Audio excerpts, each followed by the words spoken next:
আমি সাধক মোস্তাক মনির, বাংলাদেশ। আমি আজকে আপনাদের সম্মুখে অতি সহজেই কিভাবে সুখী জীবন যাপন করা যায় বা সুখী জীবনে অধিকারী হওয়া যায় এই সম্পর্কে কিছু তথ্য আপনাদের আমি দেওয়ার চেষ্টা করব।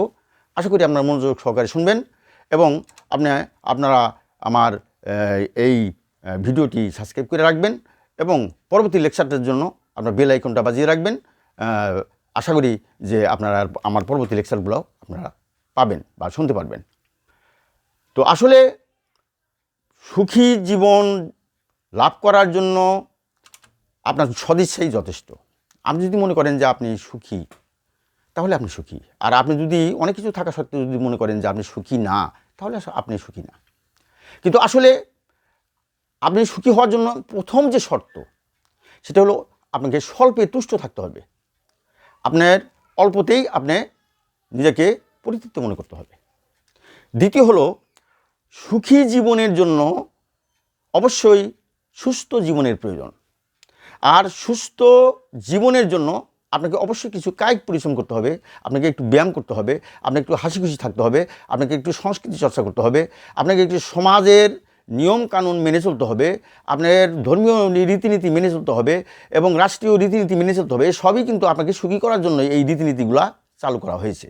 তো সুতরাং আপনি এই সমস্তগুলো বিধিবিধান মেনে চলবেন এবং আপনি প্রকৃতির সঙ্গে সখ্যতা করে তুলবেন। আপনি মানুষ থেকে নিজেকে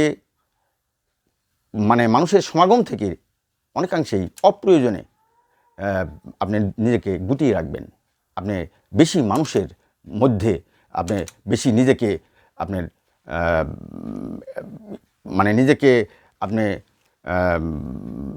খুব একটা বিখ্যাত হওয়ার চেষ্টা আপনি করবেন না বা নিজেকে খুব একটা প্রচার করার চেষ্টা করবেন না। মানুষের থেকে নিজেকে অনেকটা বেশি মানুষের সমাগম থেকে নিজেকে অনেকটা সেভ রাখার চেষ্টা করবেন।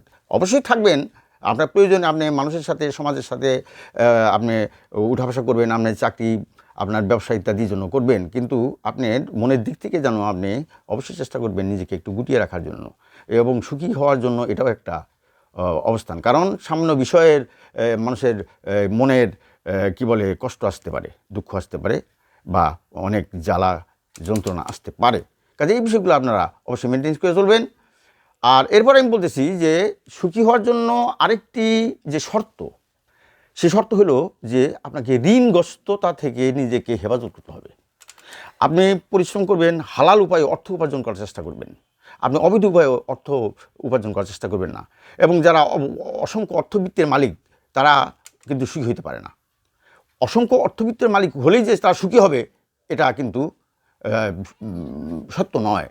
তো কাজেই আপনার জীবন চলার জন্য, আপনার ভদ্রচিত জীবনযাপন করার জন্য হালাল উপায়ে, সৎ উপায়ে যতটুকুন সম্ভব আপনি ততটুকুনি আপনি উপার্জন করবেন এবং নিজেকে ঋণগ্রস্ততা থেকে আপনি মুক্ত রাখবেন।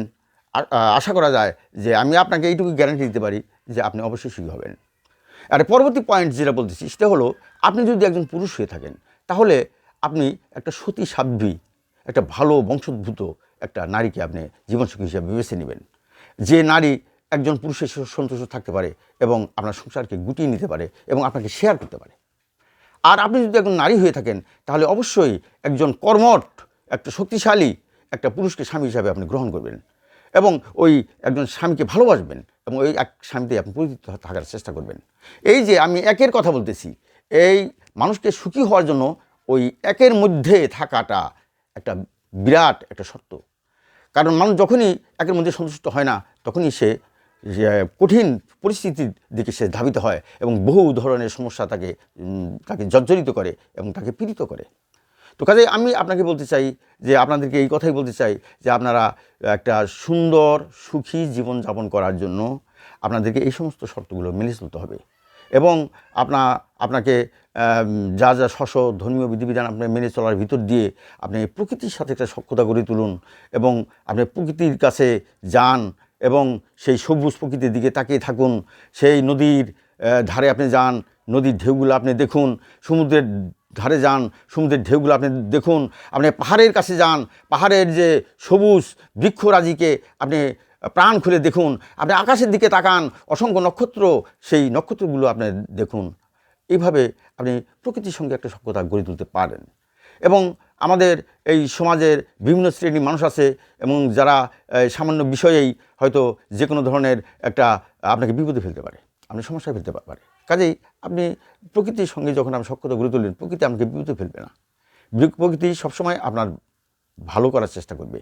কাজেই আপনি প্রকৃতির সাথে সখ্যতা গড়ে তুলুন, আপনি ভালো মানুষের সাথে একটা বন্ধুত্ব গড়ে তুলুন, আপনি সৌন্দর্যকে ভালোবাসুন, আপনি সংস্কৃতিকে ভালোবাসুন, আপনি বইকে ভালোবাসুন এবং আপনি কিছুক্ষণ বিনোদন আপনার প্রয়োজন, আপনি বিনোদনের মধ্যেও কিছুটা সময় আপনাকে কাটাতে হবে।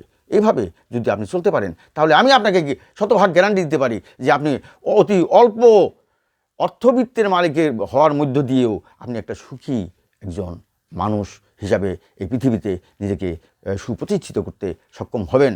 যদি আমার এই লেকচারগুলো আপনার সামান্যতম উপকারে আসে তাহলে আমার আজকের এই পরিশ্রম সার্থক হবে।